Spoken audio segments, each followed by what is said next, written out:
IT job కోసం చూస్తున్నారా? ఐటీలో కెరియర్ బిల్డ్ చూసుకోవాలనుకుంటున్నారా? అయితే సమాధానం కోడింగ్ ట్యూటర్.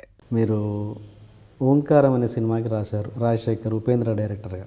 కానీ అది ఏంటంటే అది జనాలు ఇప్పటికీ చాలామందికి తెలిసి ఉండదు. మీరు దానికి రైటర్ అన్న విషయం చాలామందికి తెలియదు, ఏది డైలాగ్ రైటర్ అని. అసలు అలా ఎలా సెలెక్ట్ చేసుకున్నారు? మీరు ఒక యాక్షన్ సినిమాకి ఎల్బి శ్రీరామ్ ఏంటి అనేది ఎవరు అసలు ఆ డైరెక్టర్కి తెలియక తీసుకున్నారా? ఇందాక దాంట్లో డబ్బింగ్ సినిమాలు అది ఆ టాపిక్లోనే చెప్దాం అనుకుని అన్నం ఉడికేసింది, నువ్వు అడిగిన దానికి సరిపోయింది అనుకుని ఆపేసాను. కానీ అది నువ్వు మళ్ళీ అడగడం నేను అన్ఎక్స్పెక్టెడ్. అది కూడా ఇప్పుడు చెప్పచ్చు. ఓంకారం అనే ఓం సెన్సేషనల్ హిట్, మామూలు హిట్ కాదు. ఉపేంద్ర ఆ వేషం వేశాడు. ప్రేమ, ఇందులో కూడా ప్రేమే, అందులో కూడా ప్రేమే. కేవీకే మన ఈయన సత్యనారాయణ గారు, కేవి సత్యనారాయణ గారు ప్రొడ్యూసర్.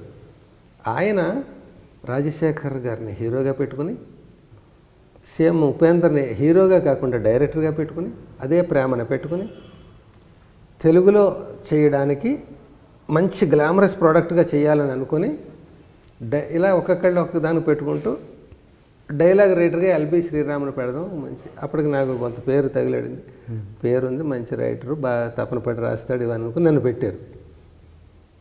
పెట్టాక నేను ముందు నాకు ట్రాన్స్లేషన్ స్క్రిప్ట్ ఇచ్చారు. ఇచ్చిన తర్వాత శాంపుల్గా 4 సీన్లు రాసి ఉన్నానప్పటికీ ఆయన ఓ రోజు పిలిచాడు ఉపేంద్ర గారు. సార్, శ్రీరామ్ గారు ఎలా రాస్తున్నారు, ఎంతవరకు వచ్చింది ఏంటి?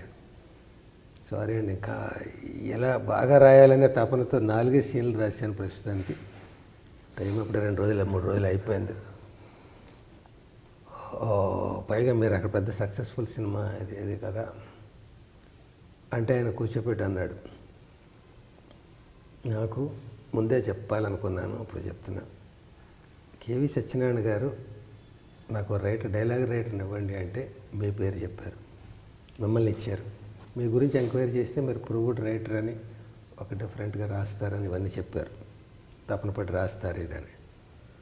నేను మిమ్మల్ని కోరేది ఏంటంటే, నాకు మీ టాలెంట్ దయచేసి ఈ సినిమాకి వాడద్దు, తప్పుగా అనుకోకండి.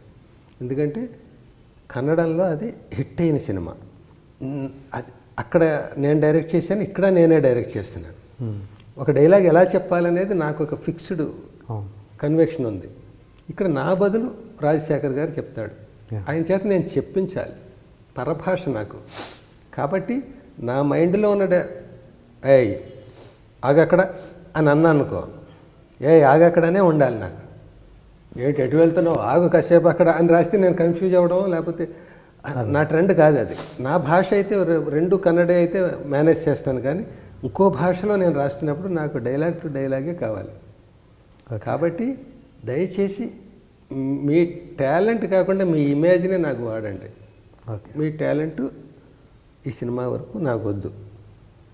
ఇప్పుడు మరి ఏం చేద్దాం? టాలెంట్ వాడకుండా నాది యాజ్ ఇట్ ఈజ్ రావాలంటే ఏం చేయాలంటే, నేను అన్నీ ఇంగ్లీష్లో చెప్తాను, వెంటనే దానికి మీరు తెలుగులో రండి. ఎదురుగా కూర్చుందాం, టేబుల్ మీద చెరో కుర్చీ వేసుకొని. వేరే హోటల్ రూమ్ అది కాదు, ఇక్కడ ఆఫీసులో కూర్చో. లుక్ హియర్, ఇటు చూడు, shut up normal, please think, కొంచెం ఆలోచించు. నేను అనగానే మీకు ఏమో ఇంకా ఆలోచించకండి మీరు. నేను అనగానే మీకు ఏం తడుతుందో మీరు అది రాయండి, మీకు ఉన్న అనుభవంతో. అందులో ఏమొస్తే అది భలే ఉంది కొత్తగా అనేది అనుకున్నాను. 3 సిట్టింగ్స్లో 3 హాఫ్ డేస్ 3 ఫుల్ డేస్ అయిపోయింది మొత్తం స్క్రిప్ట్. అది కూడా ఆడుతూ పాడుతూ, ఆయన ఏదో లంచ్ బ్రేకులు, బ్రేక్ఫాస్ట్ బ్రేకులు, ఇలాగ అన్నీ అవుతూ గ్యాపులతో అలా రాస్తే 3 రోజులు అయిపోయింది స్క్రిప్ట్. లేకపోతే నేను 30 రోజులు రాసేవాడిని. ఇలా మదన పడుతూనే ఉండేవాడిని, చెరుకు పిప్పు తిప్పుతూనే ఉండేవాడిని, అలా ఉండేది. భలే ఉందే ఇలాగ అనుకున్నాను. అలాగే నాకు క్రాంతి కుమార్ గారి దగ్గర అరుంధతి సినిమా, సౌందర్య, అందులో నేను ఆయనతో నన్ను బాగా ప్రేమించేవాడు. ఆయన ఆ ఒక్క పాడితే అదేగా ఎక్స్పీరియన్స్ తప్ప.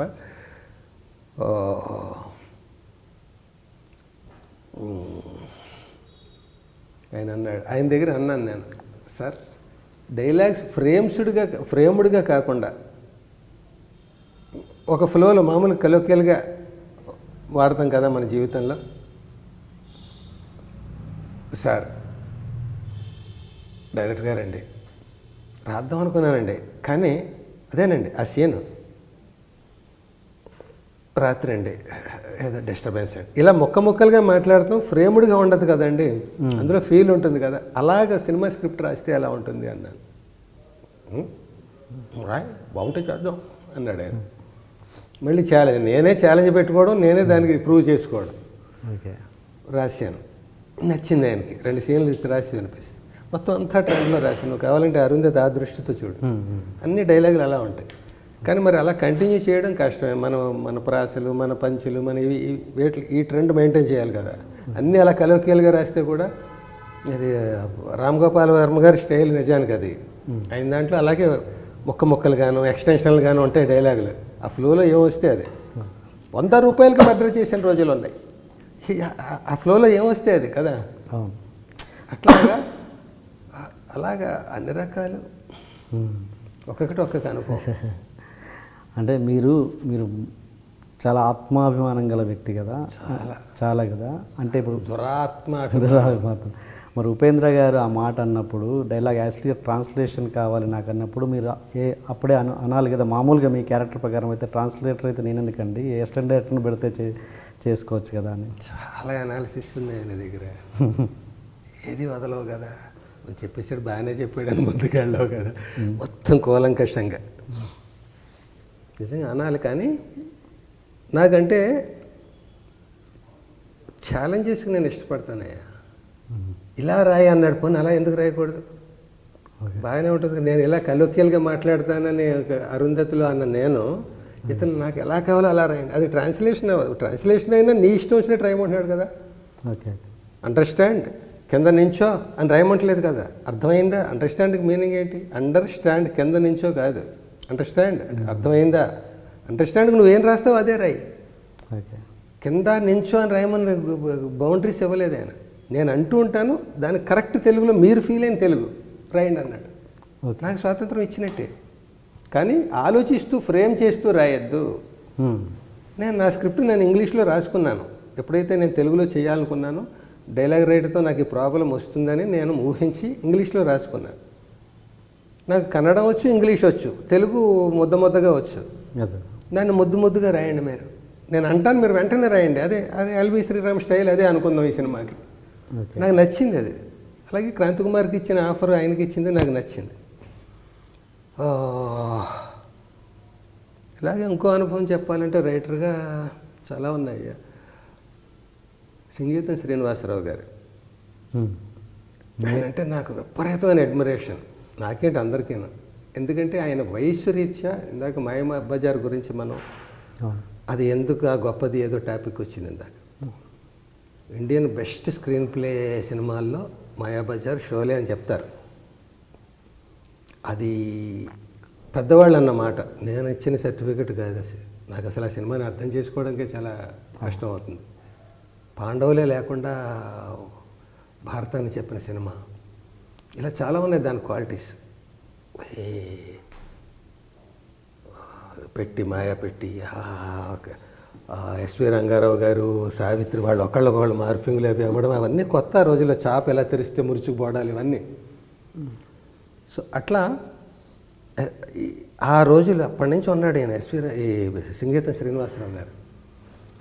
పాత రోజుల సినిమాల దగ్గర నుంచి ఉన్న, అప్పుడు అసిస్టెంట్ డైరెక్టర్గా, అసోసియేట్గా అలా ఉన్న ఆయన. ఇప్పటికి ఎంత ఎనర్జీ లెవెల్స్ అంటే ఆయనవి, ఏ కుర్రాడితో అయినా పోటీ పడగలడు ఆయన. ఆయన దగ్గర నేను చెయ్యాలని కోరిక నాకు అప్పటి నుంచి. ఒక ఛాన్స్, ఒక్క సినిమా నాకు అట్లా. విశ్వనాథ్ గారి దగ్గర సినిమా, బాపు గారి దగ్గర, జంజాల్ గారి దగ్గర ఛాన్స్ లేదు.